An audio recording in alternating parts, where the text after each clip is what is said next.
Cet après-midi, c'est l'Europe qui a montré les dents et qui a sorti les armes. Bonsoir Alban Mikosi. Vous êtes en Roumanie, pays frontalier de l'Ukraine. Ce soir, pour la première fois de son histoire, Alban, l'Union européenne annonce qu'elle va acheter et livrer des armes à un pays attaqué. Le message pour Vladimir Poutine est extrêmement clair. Maintenant, ça suffit. Oui, c'est un coup de tonnerre cet après-midi que cette déclaration d'Ursula von der Leyen, puisque pour la première fois, l'Union européenne, en tant que collectivité, prend part à un conflit en achetant et en livrant des armes. Tout ceci dans un contexte où les pays de l'Europe occidentale ont décidé de hausser le ton face à Vladimir Poutine et de montrer leur détermination.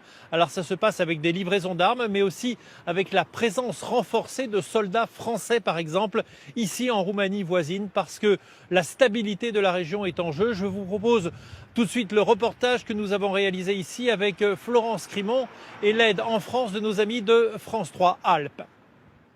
L'Union européenne, en tant que collectivité, s'engage dans le conflit. C'est l'annonce faite ce soir par Ursula von der Leyen. Pour la première fois depuis toujours, l'Union européenne va financer l'achat, la livraison d'armes et d'équipements à un pays qui est attaqué. Les États-Unis ont les premiers armé les Ukrainiens quelques semaines avant les premiers combats. Suivi ces dernières heures par différents pays de l'OTAN. L'Allemagne, fait rarissime, va envoyer des armes létales sur une zone de guerre. 1000 lance-roquettes, 14 blindés. La Belgique, les Pays-Bas, la République tchèque, entre autres, vont elles aussi armer les forces ukrainiennes. Se pose le problème de l'acheminement. Les aéroports sont souvent endommagés, parfois aux mains de l'armée russe. Ne reste donc que le transport par la route. Deux pays vont devenir stratégiques, la Pologne et la Roumanie, les voisins de l'Ukraine. Ça fait quelque chose de vous voir partir, c'est une belle expérience dans une carrière. Dans cette optique, des soldats français se préparent à embarquer direction Bucarest. Leur mission, dissuader toute incursion, toute attaque vers ce pays membre de l'OTAN.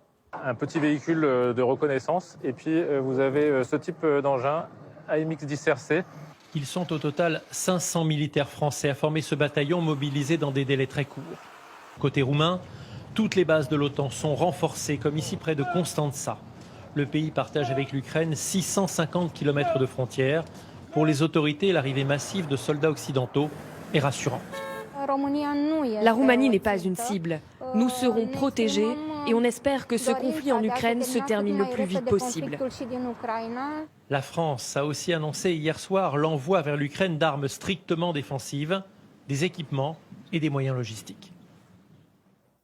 L'Europe qui s'arme. Et regardez encore cette image. Ce sont 2 Rafales qui ont décollé de la base de Mont-de-Marsan dans les Landes tout à l'heure, direction les pays limitrophes de la Russie. Ils vont effectuer là-bas ce qu'on appelle une mission de police du ciel.